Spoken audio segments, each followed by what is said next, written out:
بسم اللہ الرحمن الرحیم۔ السلام علیکم ویورز۔ تقسیم ہند کے موقع پر قادیانیوں نے سکھوں کے ڈر سے سب سے پہلے اپنی جماعت کا مرکزی خزانہ بذریعہ ہوائی جہاز پاکستان منتقل کر دیا۔ پھر عورتوں کو بسوں کے ذریعے لاہور بھجوایا گیا اور اگست 1947 میں اس وقت کا قادیانی خلیفہ مرزا بشیر الدین محمود بھی قادیان چھوڑ کر لاہور آ گیا۔ مرزا بشیر الدین کے لاہور پہنچنے سے پہلے قادیانیوں نے ہندوؤں کی متروکہ رہائش گاہوں میں سے 4 بڑی بڑی عمارات پر قبضہ کر لیا تھا۔ ان کوٹھیوں کے نام یہ تھے: Ratan Bagh, Jodha Mal building, Jaswant building, cement building. Mirza Mahmood اور اس کے خاندان کی رہائش کے لیے رتن باغ تجویز کیا گیا۔ دفاتر کے قیام اور کارکنوں کو ٹھہرانے کے لیے جودھا مل بلڈنگ اور دیگر افراد کی سکونت کے لیے جسونت بلڈنگ اور سیمنٹ بلڈنگ کو موزوں سمجھا گیا۔ پاکستان آنے کے بعد قادیانیوں کی پہلی میٹنگ 1 ستمبر 1947 میں جودھا مل بلڈنگ کے صحن میں ہوئی۔ پھر روزانہ رتن باغ میں مشاورتی مجلس کا باقاعدہ آغاز ہو گیا۔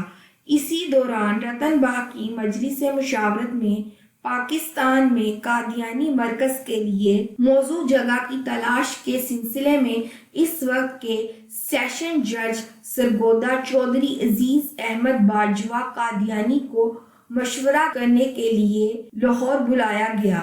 عزیز احمد باجوہ نے 25 ستمبر کو ایک یادداشت لکھی جس میں قادیانی مرکز کے لیے 10 جگہوں کی نشاندہی کی گئی۔ اسی یادداشت میں اس نے 9 نمبر جگہ کے بارے میں لکھا: چنیوٹ کے بالمقابل دریائے چناب کے پار اس جگہ خیال ہے کہ کافی رقبہ گورنمنٹ سے مل سکے گا۔ جگہ ہر لحاظ سے موزوں ہے سوائے اس کے کہ احمدی ارد گرد کم ہیں۔ آن جہانی مرزا بشیر الدین نے 18 اکتوبر 1947 کو مجوزہ زمین کا دورہ کیا اور اس علاقہ کو پسند کیا کیونکہ اس کے 3 اطراف پہاڑ اور ایک طرف دریا تھا۔ اس طرح یہ علاقہ ایک قلعے کی مانند ہو گیا تھا۔ ربوہ کو قادیانی دارالامان کہتے ہیں اور ان کے نزدیک ربوہ کی مذہبی حیثیت مکہ اور مدینہ سے مشابہت رکھتی ہے۔ اسی لیے تو نام نہاد قادیانی خلیفہ مرزا بشیر الدین محمود نے 30 ستمبر 1949 کو خطبہ جمعہ میں اعلان کیا کہ یہ نئی بستی جہاں ایک طرف مدینہ سے مشابہت رکھتی ہے اس لحاظ سے کہ ہم قادیان سے ہجرت کر کے یہاں آئے، دوسری طرف یہ مکہ سے بھی مشابہت رکھتی ہے کیونکہ یہ نئے سرے سے بنائی جا رہی ہے۔ معذاللہ۔ ربوہ چناب نگر از a state within a state۔ Chenab Nagar Rabwah کا اندرونی نظام ربوہ ایک منی اسٹیٹ کی حیثیت رکھتا ہے۔ قادیانیوں نے اس میں ایک متوازی نظام حکومت قائم کر رکھی ہے۔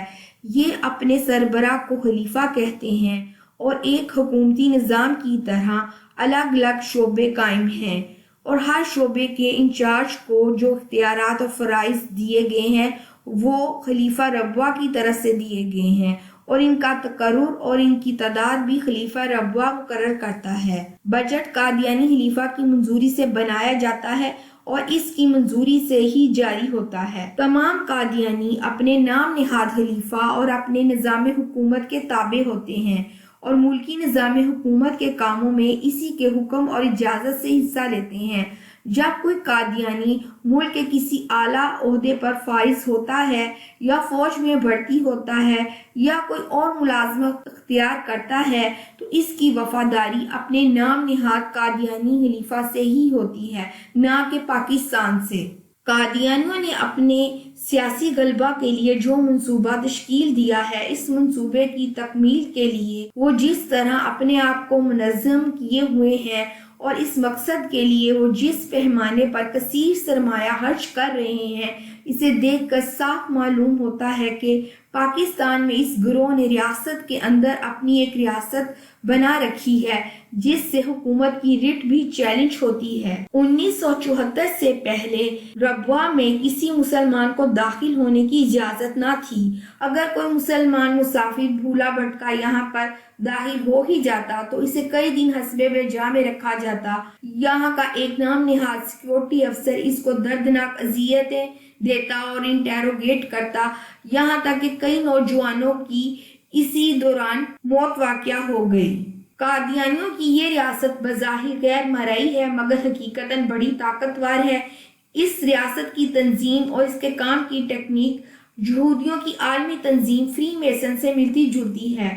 پاکستان میں ربوہ ایک واحد ایسا شہر ہے جہاں کوئی مسلمان اپنا گھر نہیں خرید سکتا اور نہ ہی قادیانیوں کی اجازت کے بغیر رات گزار سکتا ہے۔ اگر کوئی قادیانی اسلام قبول کر لے تو اس پر ظلم و ستم کے پہاڑ توڑ دیے جاتے ہیں اور اسے ربوہ سے نکال دیا جاتا ہے۔ اسے یہ بھی حق نہیں دیا جاتا کہ وہ اپنی پوری زندگی کی جمع پونجی سے بنائے گئے اپنے مکان کو فروخت کر سکے، کیونکہ وہاں کی ساری زمین قادیانی انجمن کے نام رجسٹر ہے۔ اب حالات یہ ہیں کہ ملبہ مکان والے کا ہے اور زمین انجمن تحریک جدید کی ملکیت ہے۔ جس شخص کے متعلق انہیں ذرا سا شبہ ہوتا ہے یا شکایت ملتی ہے، اس سے زبردستی مکان خالی کرا لیا جاتا ہے یا اس کا سوشل بائیکاٹ کر اس پر ربوہ کی زمین تنگ کر دی جاتی ہے۔ آج اگر حکومت پاکستان ربوہ کے مکینوں کو ان کے مکانوں کے مالکانہ حقوق دے دے تو رائل فیملی کے شہزادوں کے ستائے اور دکھی ربوہ کے آدھے لوگ مرزیت چھوڑ کر اسلام میں داخل ہو جائیں۔ یہاں یہ بات بھی بہت امپورٹنٹ ہے کہ اس زمین کی لیز 2047 میں ختم ہو جائے گی۔ اس وقت چناب نگر شہر سابقہ ربوہ کا آباد رقبہ تقریباً 24 مربع کلومیٹر ہے۔ اس زمین کی لیز 2047 میں ختم ہو جائے گی۔ قادیانیوں کے نام دی گئی یہ لیز 99 سال کے لیے تھی۔ کوڑیوں کے بھاؤ پر حکومت سے لیز پر لی گئی اس اراضی کو قادیانی جماعت نے ہزاروں رہائشی اور کمرشل پلاٹوں میں تقسیم کر کے اربوں روپے کمائے۔ جی ہاں، قادیانیوں کے نام دی گئی لیز 99 سال کے لیے تھی اور قادیانی جانتے ہیں کہ مسلمانان پاکستان اس لیز کی تجدید کبھی نہیں ہونے دیں گے۔ ان مسلمانوں سے گزارش ہے جن کی زندگی میں 2047 کا سال آئے، اگر ضرورت پڑے تو ایک تحریک کی صورت میں چک ڈھکیاں کی زمین کو قادیانیوں سے پاک و صاف کروائیں۔ لیکن ٹھہریں، قادیانیوں کو بھی اس بات کا احساس ہے کہ کیا ہوگا، اس لیے آج آپ کو ایک اور بات بتانی ہے۔ قادیانیوں نے اس خطرے کو بھانپتے ہوئے چناب نگر سے سرگودا کی طرف کی زمینیں منہ مانگی قیمت پر خریدنی شروع کر دی ہیں کہ اگر چناب نگر کی زمین کی لیز منسوخ ہو تو ہمارے پاس اپنی ذاتی ملکیتی زمین اس کے متبادل کے طور پر موجود ہو۔ اس مقصد کے لیے سب سے پہلے چناب نگر کے ساتھ احمد نگر نام کی ایک بستی پہلے ہی بسائی جا چکی ہے جہاں مرزا مسرور کا فارم ہاؤس ہے۔